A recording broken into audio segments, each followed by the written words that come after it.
the Six Nations Pow Wow. Pow Wow. Yeah. Never been to a powwow. It's a big festival with dancing, contests. Eventually they crown like a champion of champions. Yeah. It's really cool. Why is it that everywhere we go there's like some form of music or dancing?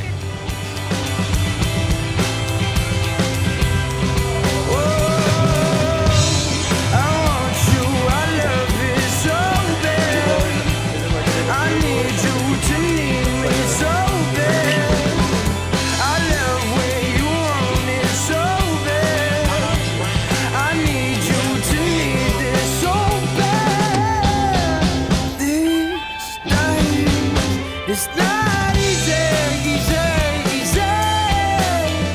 Ooh, 'cause you say, don't mean nothing, doesn't mean something.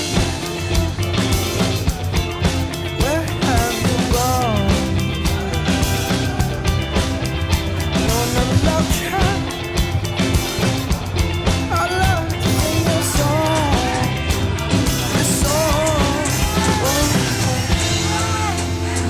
We already got your costume on video. Would you be able to tell us a bit more about it?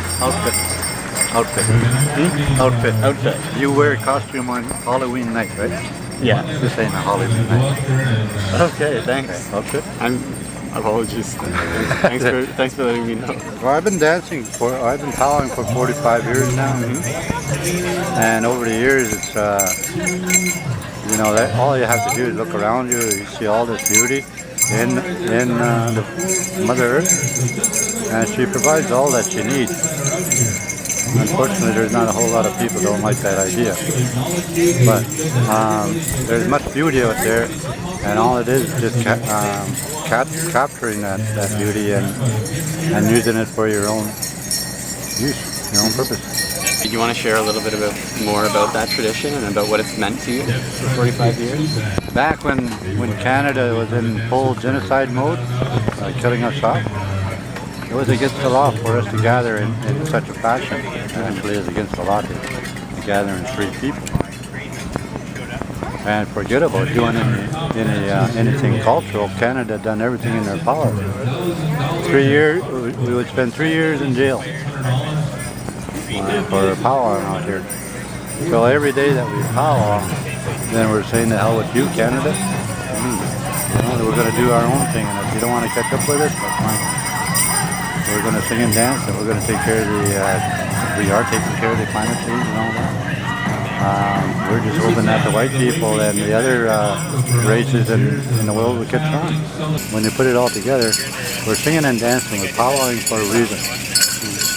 We're not just out here with the dance for the sake of it. We're out here for a purpose, and we all have our own purpose. So when we have the non-natives come, they think this is so cute. But really, we're dancing and singing for each and every one of you that come to be a part of this circle. And anybody and everybody's welcome. Just be respectful. That's all we ask. The destruction of Mother Earth, is that progress? No, it's not. You see a lot of... Is that the objective of the civilization, is to ruin Mother Earth as much as possible? No, obviously not. But that's the direction we see. Yeah, no, and you're so right. Yes. So when we can come together, when the white folks can come together and say, we really want to learn, we're willing to continue on our education, teaching the refugees and the immigrants that come. We have the answers to the ways of Mother Earth. We know her rhythm. We know what makes her happy. Yeah. And it behooves everyone to learn how to dance upon Mother Earth, to walk upon her. When you do that, then you got no reason to dig her up. Yeah, that's a really powerful message. I hope a lot of people who come here come away with that. Because it's so much more than just a place for dancing and singing. As you say, it's about Mother Earth and about that connection. The more love that we can give to Mother Earth, the stronger we become. The less love we give, the weaker we become. And that's all we can say to every student, is that no matter what they teach you in education, they're not teaching you nothing. They're teaching you how to compete, how to steal from others, how to take away from others without giving anything back. So how in the world are we ever going to get together if that's the kind of attitude that the school is teaching? Yeah. If not, let's go to war.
How about that, ladies and gentlemen? We had some ties and some fancy.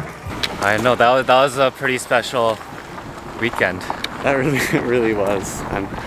Obviously I've never been part of a powwow before, so it was just such a cool thing to experience and to talk with some of the dancers and and see what it means to them, and also just like to feel the community and the spirit of the dances. I think it really is like it really does convey like a lot of meaning and force through a celebration and a gathering like this. Yeah, and you see the different like outfits, and they call it regalia. And you know what's striking to me about the indigenous traditional outfits compared to like those anywhere else in the world is that it seems to be very well integrated with like the natural world, especially with feathers and other skins and things like that from animals, but also just the vibrant colors, and it's all very beautiful to look at and to admire, especially when they're dancing and they're flying around in the wind. Yeah, and I think certainly we saw a lot. I mean, with the amount of respect for like the natural world and the animals, when we saw the feather that had been dropped, they have if a feather is dropped in the dance arena, someone can't just come and pick it up. They have an entire ritual to sort of honor the feather and pick it up, and they do a dance, and they ask that everyone turn off their phones and cameras and not record it because it's sort of a sacred act. And seeing kind of the amount of respect and honor they give for it, rather than just treating it as like a piece of material. It's much more than that. That was what really kind of drove that connection home, seeing that this weekend. And all the movement and the footsteps and the footwork of some of the dancers are really incredible. There's a wide range of different styles, so they're very they're very different and really amazing to see. And I loved the grand entries too, where there's just like this one steady drum beat and everyone is dancing together in a circle as one. It's just very like symbolic and deep. Like you feel like the drum beat is like the heart beating, the heart of Mother Earth beating.